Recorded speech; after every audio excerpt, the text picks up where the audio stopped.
ప్రపంచవ్యాప్తంగా గత ఏడాది చివరికి చూస్తే 6.5 లక్షల మంది ఎయిడ్స్తో చనిపోయినటువంటి వారు ఉన్నారు. ఈ సంఖ్యను గణనీయంగా తగ్గించాలని చెప్పి ఒకవైపు ఐక్యరాజ్య సమితి టార్గెట్ పెట్టుకుని పనిచేస్తూ ఉంటే, ఇటీవల కాలంలో చూస్తే సెక్స్ వర్కర్లు కావచ్చు, హిజ్రాలు, అలానే ముఖ్యంగా డ్రగ్స్ తీసుకునేటువంటి వారికి కూడా ఇది పెరుగుతోంది అనేది తాజాగా వస్తున్నటువంటి గణాంకాలు, టెస్టుల ద్వారా నిరూపితమవుతోంది. కాబట్టి యువత చాలా జాగ్రత్తగా ఉండాల్సినటువంటి పరిస్థితి ఖచ్చితంగా కనిపిస్తోంది. సో ఇక ఎందుకు ఈ పరిస్థితి వచ్చింది ఆంధ్రప్రదేశ్లో కూడా ఒకసారి మనం డిస్కస్ చేద్దాం. సుంకన్న, ఏంటి ముఖ్యంగా రాయలసీమ ప్రాంతంలో ప్రస్తుతం అక్కడ చాలా స్వచ్ఛంద సంస్థలు కూడా పనిచేస్తూ ఉంటాయి, ప్రభుత్వాలు కూడా ఇన్వాల్వ్ అయ్యి వాటిని ప్రోత్సహిస్తూ కార్యక్రమాలు నిర్వహిస్తున్నాయి. కానీ ఎందుకు ఈ సంఖ్య పెరుగుతోంది? ప్రస్తుతం తీసుకుంటున్నటువంటి చర్యలు కావచ్చు, ఇవన్నీ కూడా పనిచేయట్లేదా, లేకపోతే దీనిపైన ఆయా ఆర్గనైజేషన్లు కానీ ఏం చెప్తున్నాయి?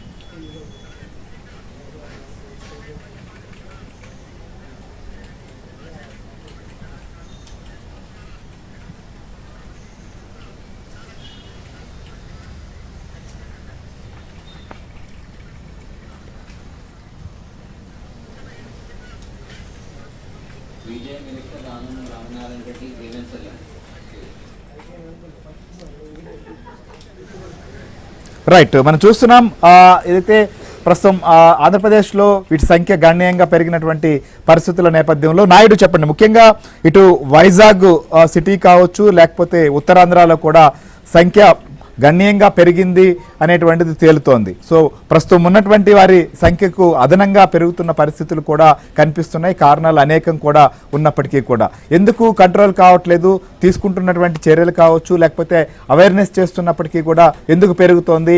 సో దీనికోసం పనిచేస్తున్న సంస్థలు కానీ, లేకపోతే మిగిలినటువంటి వారి నుంచి దీనిపైన ముఖ్యంగా, ఎందుకంటే ఇంత సంఖ్యలో నమోదవుతున్నాయి కాబట్టి ఏం చెప్తున్నారు అక్కడ వారు?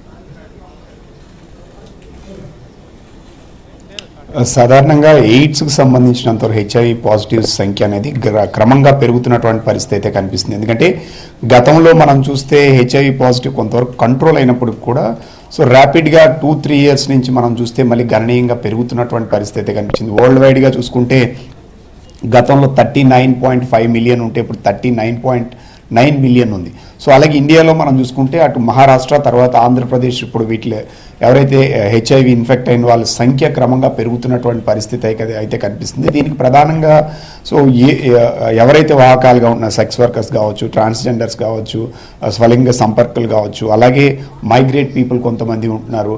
సో అంటే వీటిని ట్రాన్స్మిట్ చేయడంలో ఉన్నటువంటి వాళ్ళని కీలకంగా కొన్ని వల్గరబుల్ పాయింట్స్ అనేవి ఎప్పుడైనా ట్రావెలర్స్ కూడా కొంతమంది ఏంటంటే ఎవరైతే ట్రక్కర్స్ ఉంటారో సో వీళ్ళంతా కూడా హెచ్ఐవి క్యారియర్స్గానే సో ప్రభుత్వం కానీ వీళ్ళు కానీ గుర్తిస్తారు. ఎప్పటికప్పుడు వీళ్ళని గుర్తించడంతో పాటుగా వాళ్ళకి టెస్టులు చేయడం, సో అవేర్నెస్ తీసుకురావడం, ఆ ప్రాంతాల్లో ఏవైతే ఉన్న కండోమ్స్ మిగతావి కూడా సప్లై చేయడం. కేంద్ర ప్రభుత్వమే కొంతవరకు సప్లై చేస్తుంది. ఎయిడ్స్ కంట్రోల్ సొసైటీ ద్వారా సో కేంద్ర ప్రభుత్వం కొంతవరకు నిధులు ఇస్తుంది, యుఎన్ఓ కొంత నిధులు ఇస్తుంది.